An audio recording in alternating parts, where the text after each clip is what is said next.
بسم الله الرحمن الرحیم. نن لیکل زموږ سره ډیفیکټس ان هیومن آی باندې دی.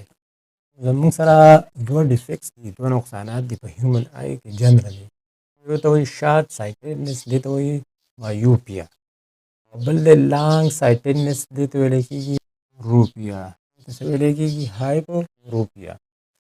Short sightedness کې څه کېږي ګورئ، the human eye can focus only on nearby objects but cannot see the distant object. او short sightedness کې به داسې کار کېږي چې human eye به نږدې شی نه ویني، دا به صفا کلیر ویني، او کوم جدا شیونه چې دي دا به نه ویني، یا به دا څه ویني، دا به بلر ویني. Images of distinct objects are focused in front of retina.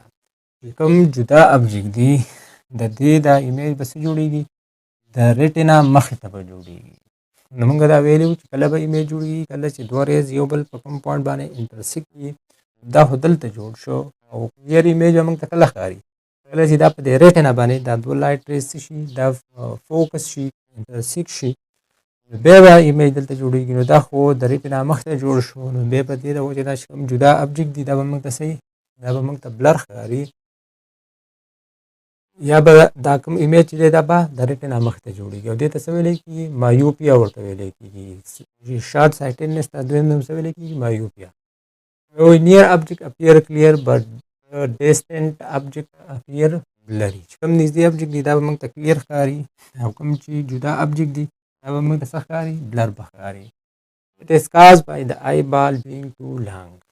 او د دې سبب څه دی، کوم د آی بال دی که نه، دا به صحیح، دا به ډېر زیات غټي، د نارمل سایز نه به دا صحیح، دا به ډېر زیات غټي. It can be corrected by concave lens. او دا به موږ په څه طریقه باندې کریکټ کولی شو، دا ډیفیکټ چې کله موږ دې ته کنکیو لینز ولګو، بیا به دا څه شي، دا کوم نظر چې دی دا به ټیک شي. ګورئ سټارټ کې دا زموږ سره ابجیکټ دی، دې نه فرض کړه دا دوه پیرلل ریز رالل، او دلته څه شو، په دې لینز باندې دا سټرایک شو.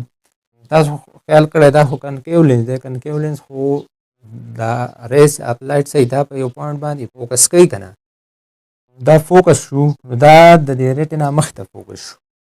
او اوس ایمیج به کله جوړېږي، کله به کلیر موږ ته ښکاري، کله چې دا په ریټینا باندې جوړ شي. نو اوس دا موږ ته څه پکار دی، دا دوه ریز راغلي دي چې دا دلته کنور شوي، دا موږ له لږ ډایورس کول غواړو، په دې پوینټ باندې څه دي، دا فوکس کول غواړي. دې ته به زه څه ولګوم، کنکیو لینز به ورته ولګوم. نو کنکیو لینز کار څه دی، دا د ریز اف لایټ څه کوي، دا ډایورس کوي.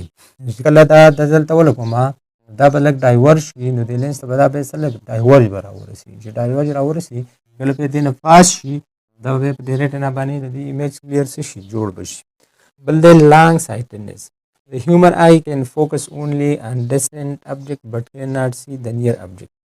Long sightedness کې به څه کار کېږي، کوم جدا ابجیکټ دی دا به موږ ته څه، دا به صفا ښکاري، او کوم نږدې ابجیکټ دی دا به موږ ته بلر ښکاري. دا د دې څه دی، د شارټ سایټډنس د لانګ سایټډنس مکمل څه دی، الټا دی. ګورئ images of near object are focused beyond the retina. کوم ایمیجز جوړېږي دلته که تاسو خیال وکړئ، دلته د ریټینا مخې ته جوړ شو، دلته به دا ایمیج د دې ریټینا بیانډ جوړېږي، د ریټینا به ډېر مخکې ځي. also called هایپروپیا، او دې ته دویم نوم څه ویلی کېږي، هایپروپیا ورته ویلی کېږي. بل distinct object appear clear but near object appear blurry. کوم نږدې ابجیکټ دی دا به موږ ته څه ښکاري، دا به بلر ښکاري، کوم چې جدا ابجیکټ دی دا به موږ ته څه، دا به صفا ښکاري. It is caused by the eyeball being too short. او دا دې سبب سره چې د آیبال سره دا ډېر زیاته شارټ دی. دلته که تاسو خیال کړو آیبال به ډېر زیات غټ و، دلته به څه ډېر شارټ. It can be corrected by using convex lens. دا به موږ د کنویکس لینز په ترو باندې څه دا کریک کولی شو، او دا به د کنکیو لینز په ترو باندې څه دا کریک کولی شو. دلته تاسو خیال وکړئ د آیبال سره دا ټو شارټ دی، نو چې دا دوه ریز رالل دا دې کنورټ کړل، نو دا به بیانډ د ریټینا، ریټینا به دا ډېر مخکې دلته څه شي، کنورټ شي، دلته به فوکس شي. بیا دا ریز اپلایډ جدا فوکس شو، په ریټینا خو فوکس نه شو، نو موږ ته به دا ایمیج نه ښکاري، یا به بلر ښکاري.